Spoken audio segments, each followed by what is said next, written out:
Hi there. I'm back. How's it going today? All right, you know the drill. I'm getting set up.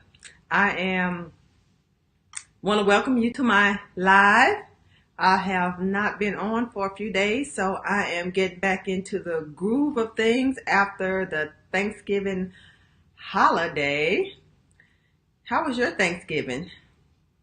Was it everything that you had hoped that it would be? I hope so. How many of you guys went and did some Black Friday shopping and got some great deals? I'm sure they had I don't even know if microwaves are even a thing anymore, but the first and last time I ever went, it was stuff like that, and they were like $20 or $30 or something, and that was like all the rave, and people were waiting in line trying to get their $20, $30 microwave. But I'm sure it's advanced a whole lot since back in those days. But anyway, I am not going to delay because I need to get, and you see my daughter's head popping into my screen. She's trying to fix. That's not it. It's playing what I just said. I know. So it's trying to get my phone so I can see comments. I see that Alvin is on. Hello, Alvin. How are you tonight? Anyway, I am not going to delay. As I was saying, I'm going to go ahead and get started because my throat is feeling a little bit scratchy and I need to go and take some time to fix my homemade concoction so I can get it ready for tomorrow.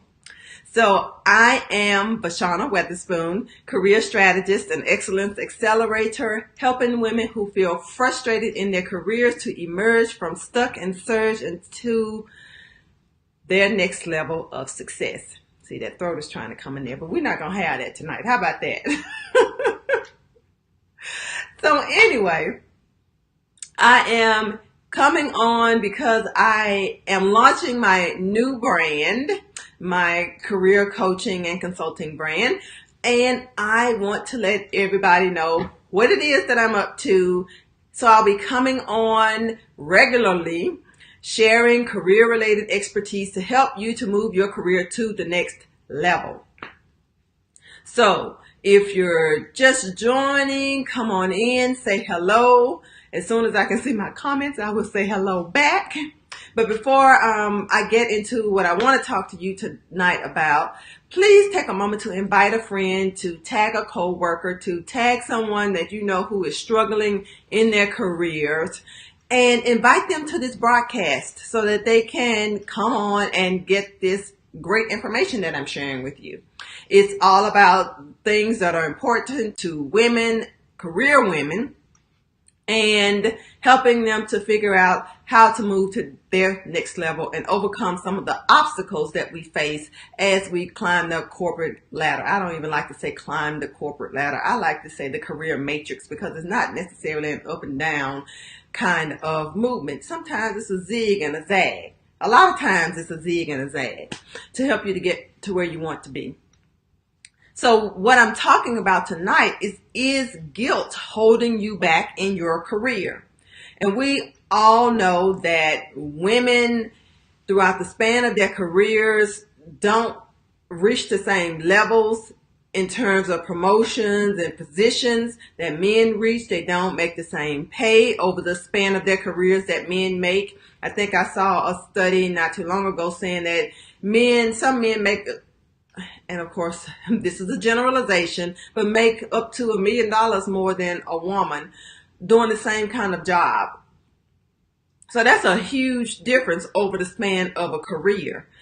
And what prompted this is today I overheard a conversation and someone was asking a new mom about her new baby. How was the new baby? And this was that person's first baby, and she was commenting back that the baby was okay. She didn't sound excited when she was talking about it at all. She said, oh, he or she is okay. They just got over their first bout of RSV. And so the woman who was asking commented and said, "Oh, okay, well, at least you got that one, you got that over with." Because we all know if you've had children that they get sick and they get illness after illness, and especially if they're young kids like hers, it's probably somewhere between, it's less than 4 months old. And in daycare, they get sick a lot. So, they were talking about that. And the lady who was asking was, she has an older daughter. She's not a teenager yet, but she's older. So she's been through quite a few things. And so she was commenting that, yeah, this is the first thing. And then you feel all of that, this guilt about, working and having your child and having it in daycare, and they get sick, and, you work, so you can't stay at home with them. She said, and it doesn't get any better as they get any older. She said maybe once they've, graduated college, you'll finally step back and say, "Oh, I think we did okay." But that's 21 to 22 years later for someone to be able to, finally take a break from the guilt that they're feeling. And if that's even true. I don't know, because I haven't made it to that point yet. And you guys bear with me, because my throat is really getting aggravated the more that I talk. But now I'm going to take a sip of water. But just overhearing that conversation made me think about when my kids were first born and I went back to work. With the first one, I went back after 6 weeks because I had just gotten the job and I didn't have any leave to be taken off. With the second one, which came soon after, I took off 12 weeks, and I was over that whole thing of wanting to stay at home because I had two now and not just one. So I was happy to go to work because I actually got a little rest at work. But anyway, I was torn nevertheless before I got to that point between having a career and making my own money versus wanting to stay at home and to raise my own children. And what's the benefit of it if you are only making money and you have to pay it to daycare, which in a lot of cases is how that whole thing turns out. But I'm here to tell you, just as the lady was saying earlier today, that guilt does not go away just because the kids get out of daycare. Even now, I often, I've gotten past that point, but now I'm to the point where I have teenagers. And I'm spending so much time working on my business because I, am passionate about what I do. I want it to be a success, and putting my effort and energy into helping to get it to where I see it has the potential to grow. And you feel that guilt because that means the more time that I spend in my office on my computer or, going to some event or whatever it happens to be, that means I'm taking time away from my kids. And this, as I was saying, contributes a lot for mothers. And I don't think we really talk about it a whole lot, but it contributes a lot in terms of, us not going after promotions, us being very careful about the positions that we have. Sometimes we downgrade or we step down from a position because we've had a child, because we don't want to have those extra responsibilities. We know that the kids can get sick. We need to be transportation for them when they get into activities and they're older. You never know when you might be called off of work and you have to go home or stay home in a lot of cases because they're sick. There's just so many things to think about. And since women tend to be the primary caregivers in the home, those responsibilities fall on us. And it's good because if you have a job where you're able to do that, but it's also something that helps to hold us back in our careers. It limits as I talked about, our ability to, our lifetime earnings, our ability to earn and provide for our family. It limits the potential in terms of moving up in organizations sometimes we take part-time positions even. I mean, scale back from full-time all the way down to part-time, which, that impacts your salary and your money that you make greatly. And all of these things contribute to the reasons why women earn less than men over time. These are by no means the only things and the only reasons, but they are some very legitimate ones, and ones that are unique in most cases to women. So what I'm going to share with you is a few things that I have done that have helped me, and maybe you can figure out how you can do something similar if you find yourself in this situation, or find something that works for you. But one of the things that I did was change my thinking, and I stopped what I call shoulding all over myself, thinking about what I should be doing or what I should not be doing, and all of those stuff, all of that, those expectations that we grab out of the atmosphere and we take on as our own mandate.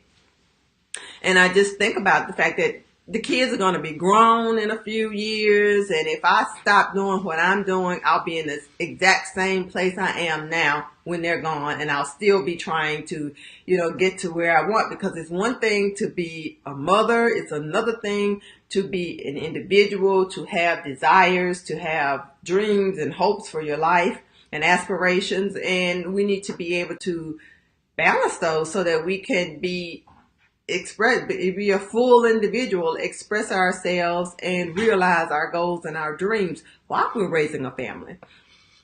Another thing is that I make time to do things that matter to them. So if they want to go to the mall or want me to take them and their friends places, sometimes it's just to go to the store and get a piece of candy. I try to, accommodate those kinds of requests as much as I can. And I by no means am I one of those mothers who does everything that they want me to do. But I try to have, some give and take so that they get to do some things that really matter to them. And, I get to work and do the things that matter to me. And then we share some time, which brings me to my next thing, which is creating balance by allocating my time. So what I do is, especially on the weekends, which is really when I get a chance to do work, what I might do is say that, okay, I'm going to spend the first part of today and I'm going to get some work done. And then the second part of the day, we can do something that you want to do. Or Friday, I'm going to come home and I'm going to work, and then I'll work half a day Saturday, and then the rest of the weekend, I might take time to do some other things. For example, my daughter just had a birthday, not last weekend, the weekend before, and that's what I did. We set things up because I had work that needed to be done. I got my work done, and I got her things done, and everybody was happy. So you create that balance, a happy medium.